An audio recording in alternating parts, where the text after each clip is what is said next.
Session 562, deleted.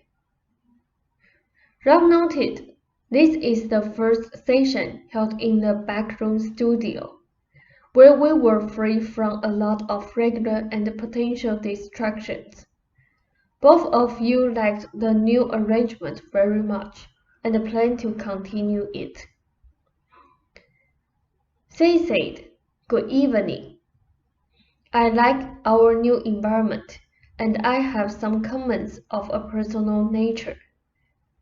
Now, some of these will seem very simple, but often you forget the pure simplicity of your motives when you concentrate upon tangles. The both of you individually have several goals in common. Therefore, as a couple, you are doubly strong in these areas. They are areas in which individually and together you will brook no interference. As I will tell you, these goals have strong connections in past lives, and in this life, you each gave yourselves powerful psychological charges to ensure that these goals will be followed through. You chose parental circumstances, therefore, that would presuppose you toward those directions that you had already decided upon. In this way, you charge your present personalities with subconscious material that will ensure your good performance. Happiness and health will be best maintained when you follow certain lines. You chose ahead of time, therefore, to be driven along certain directions. Now, both of you decided that you would give your lives to creative work. Both of you decided that you would have no children, not only because this fit in with the first goal, but because the energy connected with family life would go into your creative productions, would be saved and available when you began to embark upon the psychic work for which you had also planned. These simple things you know, but often overlook. They are forged together. There is a built-in area of adjustment. When you approach either end of this area, automatic danger signals go off, telling you to move in one direction or the other, back to the symbolic center of your energy and abilities. As you know, again, it is far easier for you not to have children, regardless of all strains. Many people would find it impossible. You are determined not to have them at all costs. You have at different times adopted different methods and adjustments. But your physical relationship has been structured not around mutual pleasure, but instead about the fear of having children. You overreact, but merely along the lines of a learning process to ensure that the main areas were not violated. You went too far, both of you, in that direction. All touch, to each of you now, was not innocent or joyful encounter. It meant, how far will this lead? And is the time of the month correct? This applies to you both. Robert desperately wanted you to cherish him as a woman, to play and flirt with him. He wanted you to show even innocent animal affection. At the same time, however, implied in any such touches, in his mind also was the question, how far will this go?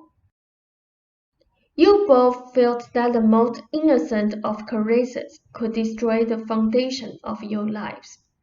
This was certainly overcompensation. It tended for a while to erode your relationship, and to some extent, to set portions of yourselves against other portions. It drove Rupert at times to try to deny womanhood, to assure you and herself that her body would not betray you both.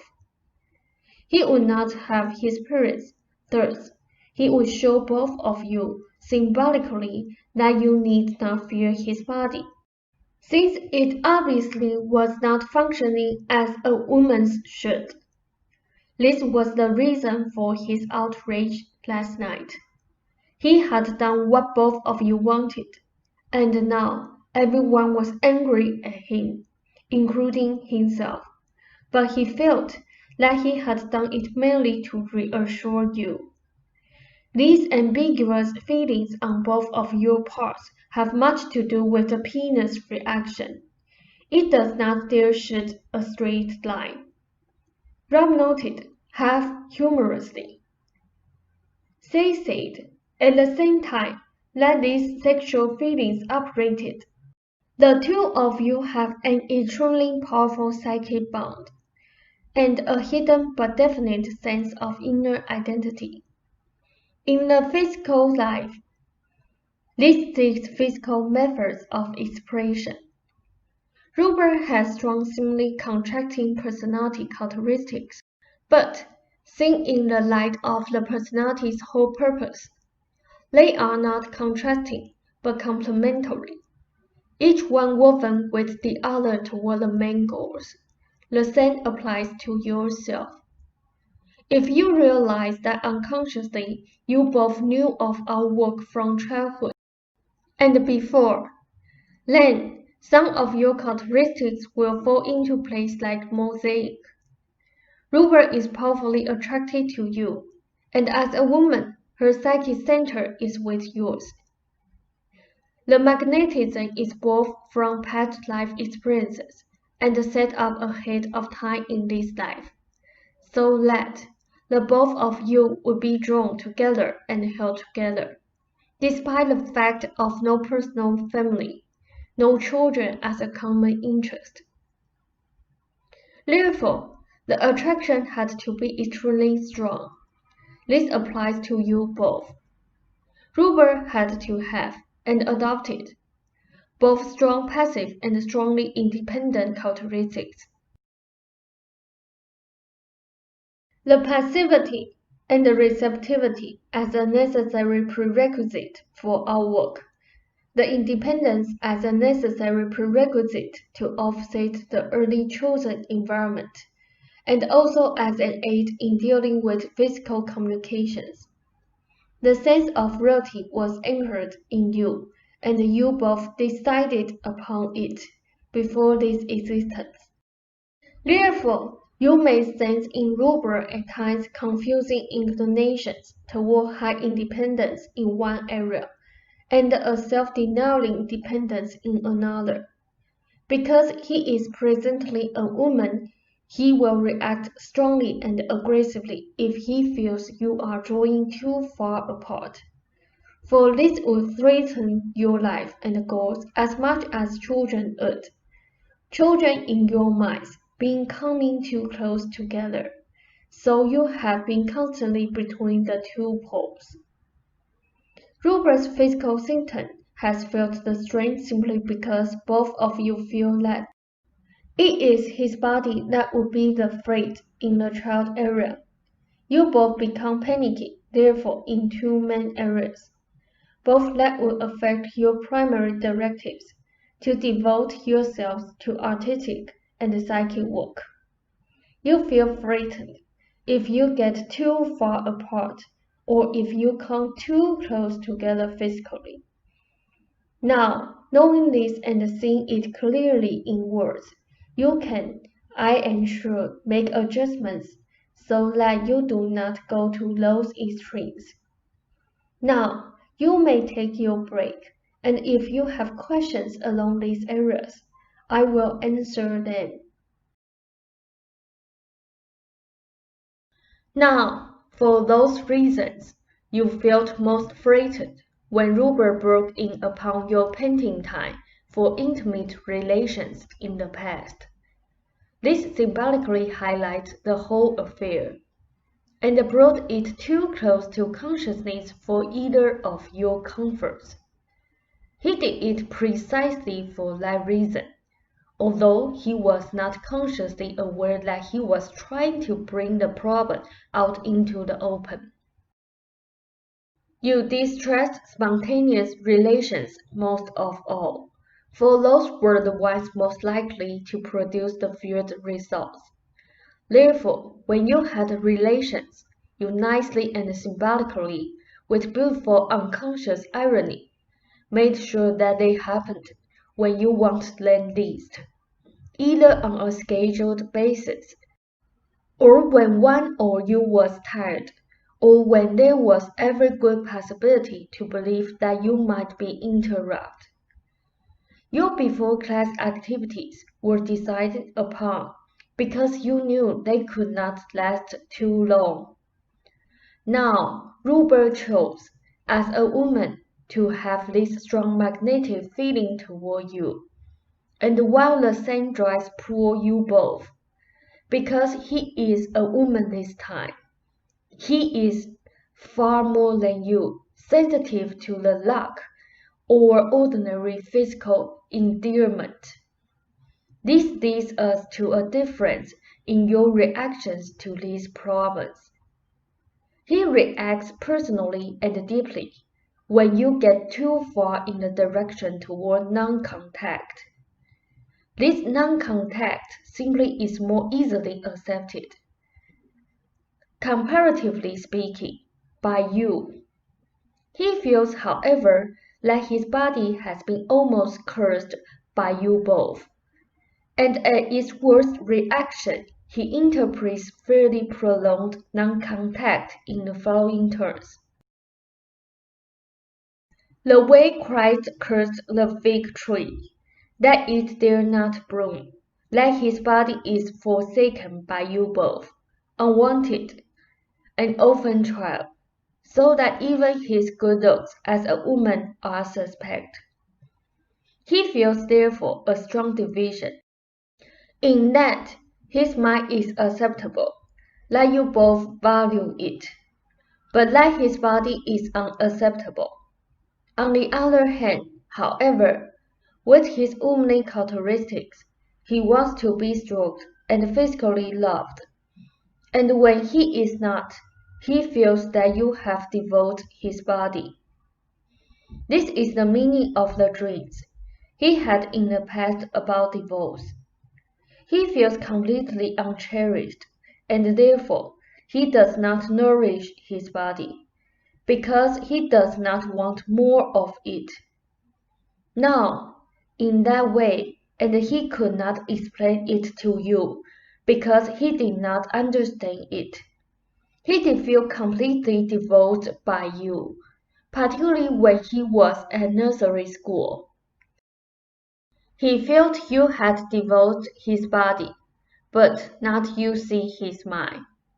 Now, you feel more actively frightened when the two of you reach the opposite end of closeness and contact, where you feel that despite all your precautions, pregnancy might result. You withdraw emotionally, and it is at this point that Ruber then begins his reactions. Precisely at the point where he feels praised enough to practically and symbolically invade your working studio with intimacy in mind, and spontaneous intimacy at that. That is the point that you quickly begin an emotional and physical retreat. Now, Ruber strongly reacted, this time positively, when you massaged his leg, because he interprets your feelings toward his symptoms in this manner. You will not comfort his body physically, because you do not like it. You tell him to use suggestion, which is a mental tool, and invade the physical contact, which to him is proof of the physical divorce, and a reassertion of the mental being valued and the physical denied. What I want you to understand is that all of these stresses come about as you learn how to handle the situations that are always under the auspices of your main purposes. There is an old verse, which you need not copy down. There was a little girl who had a little crow in the middle of her forehead. Now, when Ruber senses a strong disruption in these main areas, he will act up and strongly. He is trying to see to it, as you are, that your primary purposes are held too. Both of you intuitively realize that your work, both creative and psychic, is bound up in your relationship. For Ruber helped to bring out in you the freedom to paint, as you knew ahead of time he would. Now, I suggest that we move our sessions back here for the reasons given, but also because I knew that to Ruber, this meant an implied greater sense of togetherness on your part, and of secrecy. Secrecy is a strong element in Ruber's personality, and while you recognize this in yourself, you have been very opaque in that you have not earlier seen it in Ruber. It shows itself in those matters that he does not communicate with you. It shows itself also in a possessive characteristic that is not as obvious as your tendency in the same direction in your own work. He is deeply offended and outraged at any invasion into his own territory. The student who goes into his room at break, or the woman picking at his notebook. This has to do with his feelings of late, of retreating from the main room. Rob noted, the living room. They said, now, too many people enter it. It has become to him a very necessary and important meeting ground between the two of you. Your ideas, our work, and the world at large. It becomes therefore a necessary and important room of communication. But not of communication going out into the world. It loses then that secrecy that has always been important to him. Russ said, he can always work back here in the studio on mornings and all day Fridays. I have told him that many times. I work all day Friday at artistic. They said, the secrecy also enables him to retreat in anger from you to some extent under the conditions mentioned earlier, and also has much to do with all of this brooding in secret. When he feels closed off from you, it is then that he keeps important matters to himself. Because he is talkative, this escapes your notice, but he often uses talk as a shield. Rob noted humorously. They said, you may take your break, and I will continue.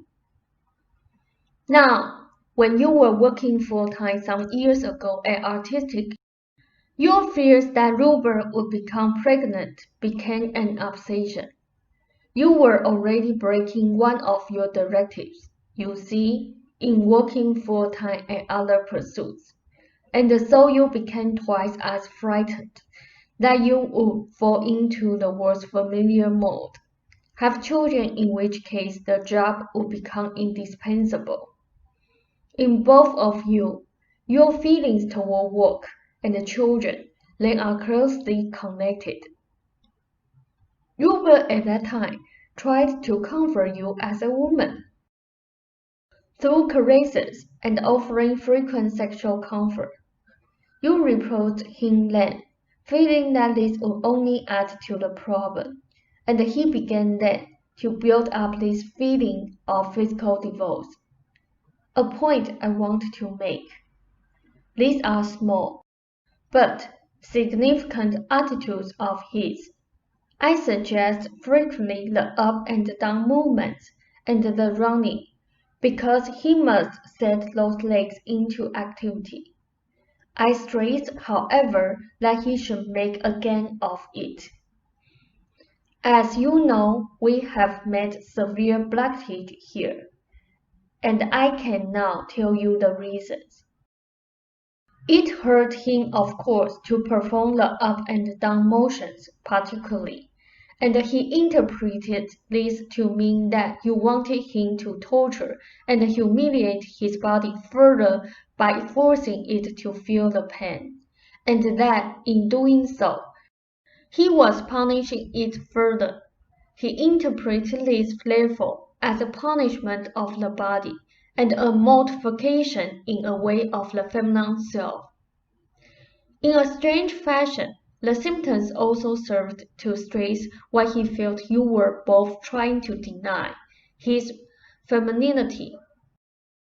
In that, he felt at a very unconscious level that they made him helpless and in need of someone to lean upon, a mute call for support to you. And at that level, he was outraged that instead of giving him your hand, you would offer mental suggestions. He also to some degree was angry at you as a male. He partially identified some of my traits with some of yours. So if he was mad at you for telling him, literally to his way of thinking, to hurt himself 5 times a day by getting up and down from the floor, he was twice as mad at me. He wanted you to help him get up and down from the floor and encourage him. He felt instead that you and I were saying in effect, you have not hurt yourself enough. Now do this 5 times a day, and you will be a good girl. And this he simply would not do.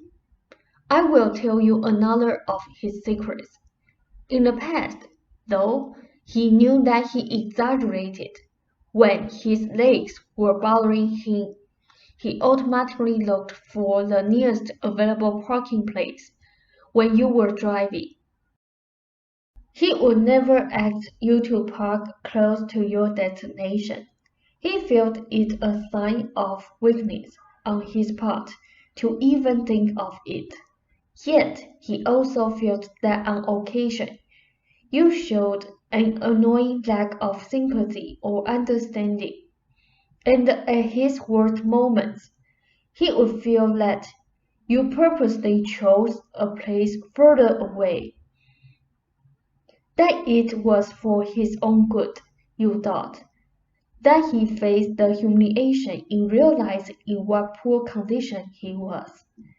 This would automatically cause all kinds of symptoms, needless to say. He did not feel you sympathized with him at all on a physical level.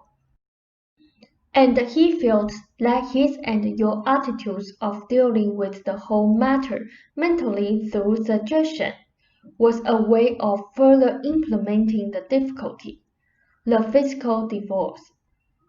Now, give us a moment. I am dealing mainly right now with his attitudes, because you did not recognize many of them. Such a physical alienation was bound to have emotional consequences on both of your parts. He did not feel physically loved or wanted by you, but more than this, you see, he agreed with the judgment that he felt both of you had made. Had he not agreed, you would have had a different set of problems.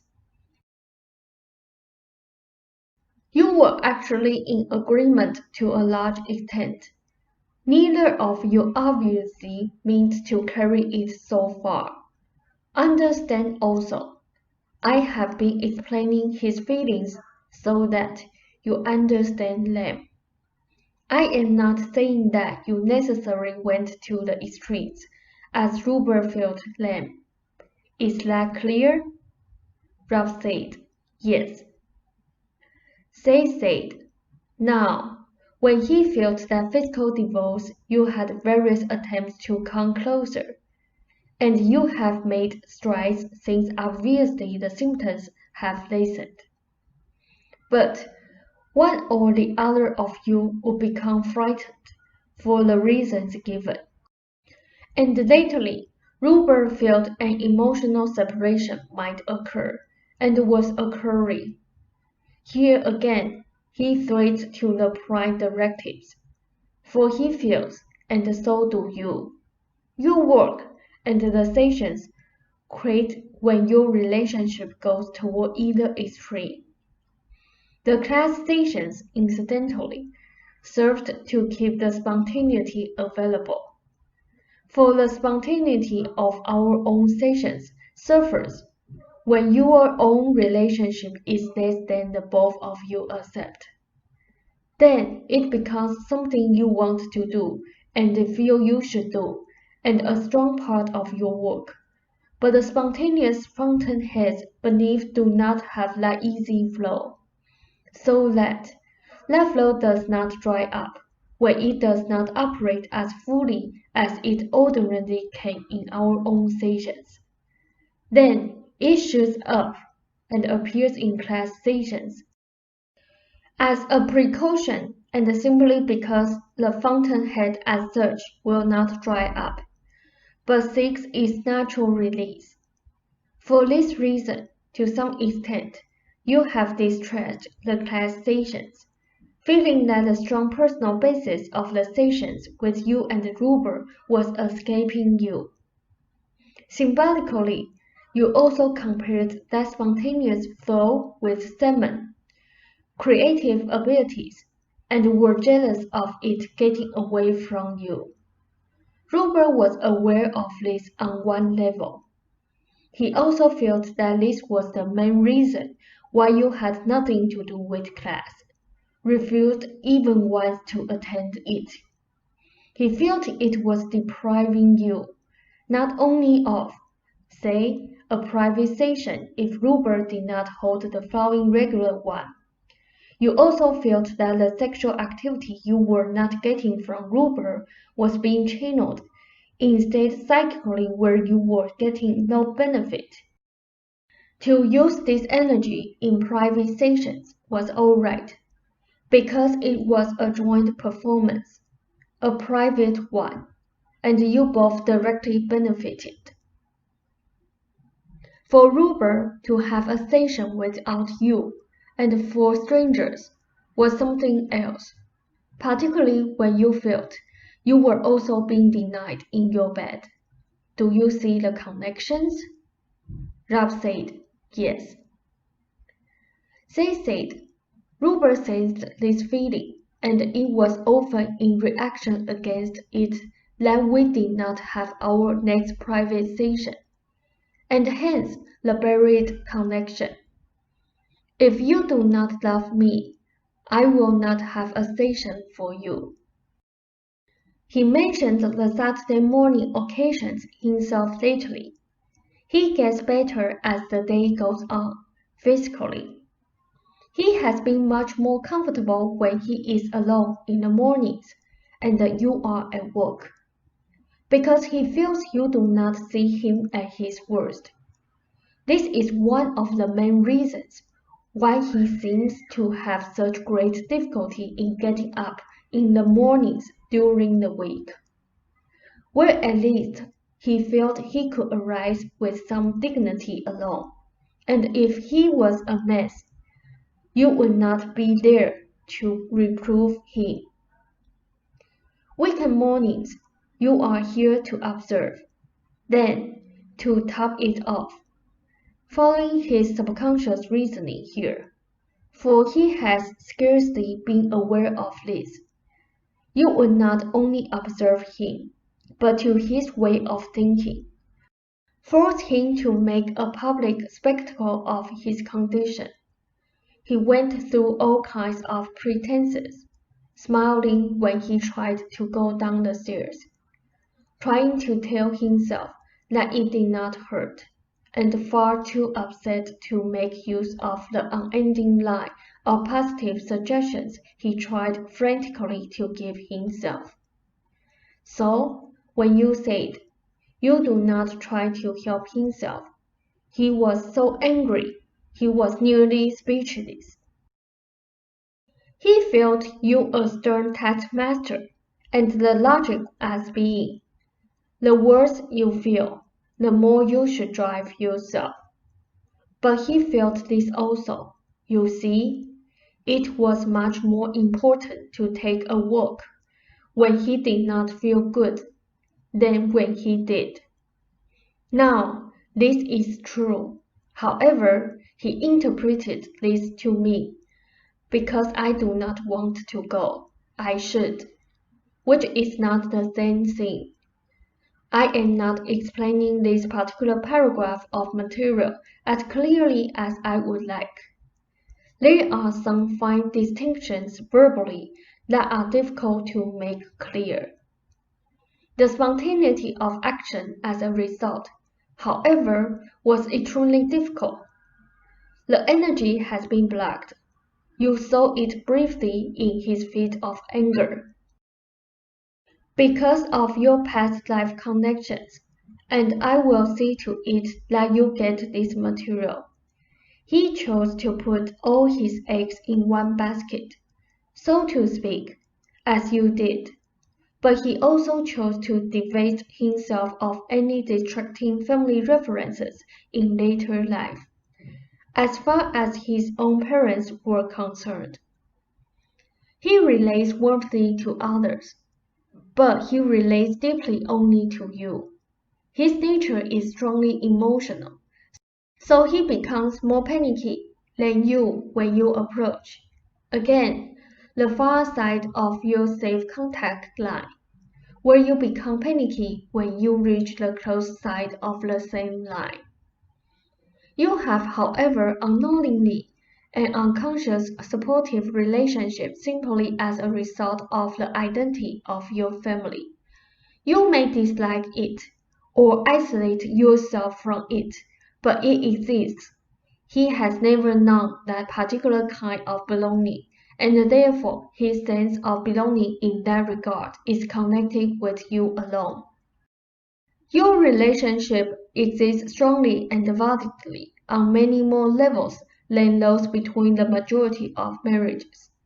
You therefore have, of course, more aspects both for fulfillment and strength to develop. Your work lives are far more intertwined than even you realize, and that is why you cannot isolate one area in your case from another area of activity. This is extremely important, and often overlooked while superficially recognized. Robert would be, and is, susceptible to advances made on your part in the kitchen, the woman's area, also in the living room, which is fairly neutral to both of you, or in his working place, for he has always been aware of the connection there. The bedroom has been an alarm area for both of you sexually, for the reasons made obvious, I should hope, and your studio has definitely been an alarm area on your part.